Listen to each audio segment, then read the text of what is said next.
person that you're sitting next to, like you, or this person that you're sitting across from, no matter what color they are, what's going on right now, it matters for all of us, it matters for all of us. And, you know, even more teachable moments during this time, you know, obviously it's a very unsettling time, but it's also a teachable time. And I know that you both have been speaking out about how to talk about race with your kids. I mean, what are some kind of tips and advice that you share with, you know, your friends, your family, and, you know, everybody else that is a follower of you? Well, I really want to first say that, like, we 100% stand with Black Lives Matter. And I know this is such an unfortunate time to have to be in this situation, but I'm also really grateful that we have the time and people are finally opening up and listening and having these really, really hard conversations, you know? And I know that we've had talks with our daughter and she's so receptive to it and asks so many questions because she only wants to know more, you know? And I sometimes think as parents, we always want to like shield our kids and protect them so much. But I think these kids are really ready to have these hard conversations and they want to know more and they want to get involved and see how they can make change, you know? So I think we look at Gen Z as being really powerful. Like the conversations my daughter has with us, but also with her friends is like, man, I've never had those kind of conversations, you know? And I really wish I had. So I think we're all having them now because it's never too late.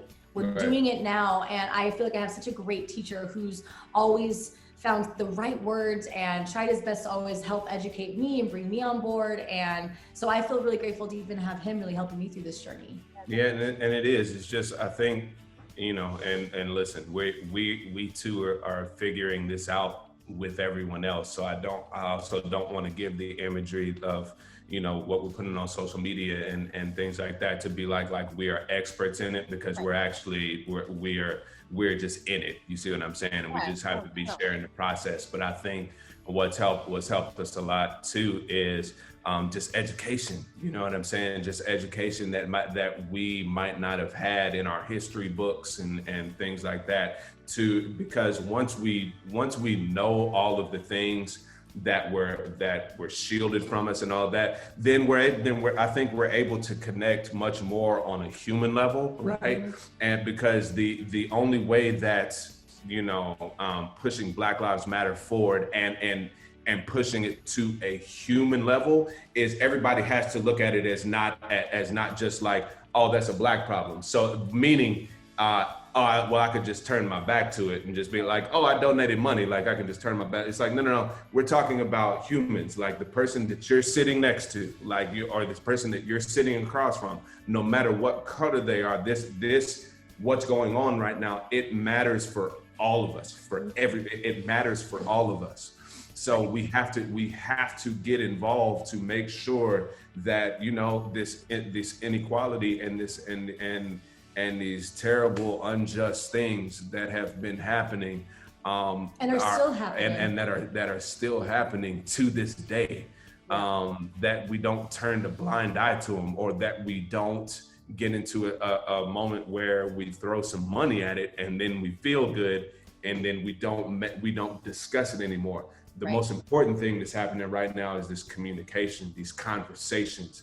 Because conversations can then turn into action, and then accountability, and then more action. Where sometimes I'm not saying the donation is bad. It's not at all. But that's not it. Yeah. That's only part of it. It's these conversations and these actions that have to continue taking place. No, definitely. Like you said, I mean, it's all about education. It's all about conversation. And you have to keep talking about it. Otherwise, change won't get done. Definitely. I mean, how are you guys, speaking of education, how are you guys feeling about homeschooling? Listen, if she is the truth, like, because, you know, I mean, first and foremost, let's say this, first and foremost, is that teachers, when this thing gets lifted and school comes back in, teachers need to be paid more, period. Like that's 100%. Without question. We already knew that, but now we know, no. You know what I'm saying? And like we know now. We know, like, yeah. And honestly, she's been fantastic, like putting together the lesson plans and that whole thing. Maddox knows, you know, a whole bunch of shapes now, number recognition, letter recognition, you know, that type thing. Yeah, so it's just like, but you know, her patience level is great. And I say her patience levels, because I tried it, and I'm not gonna lie, sometimes I'm not the most patient when it comes to homeschooling. So I feel I don't think you're the only one. You know, it's funny because I never thought of myself ever going down the path of like wanting to ever be a homeschool teacher. But I've actually learned that I really enjoy it. Yeah. I've had so much fun. Like I said, I love doing do-it-yourself projects. So coming out with like new ideas and like making little activities for Maddox to learn with has been awesome. Absolutely. But we're also talking about preschool level. So we're gonna see how it goes for the junior high with our daughter. I don't know how that might have to be more on him. She's great at like self-tasking herself and getting her like homework and stuff done on her own. Yeah. So he'll definitely be probably checking all of that, and I'll be working with the preschooler. I was gonna say, Allison, you're probably the only one that I've talked to that said that they like the homeschooling. So it's been really fun. Like, and like I think there's a lot of satisfaction with like having your son wake up like, are we doing a lesson today? Yeah. You're like, yes. Yes, I'm doing it right.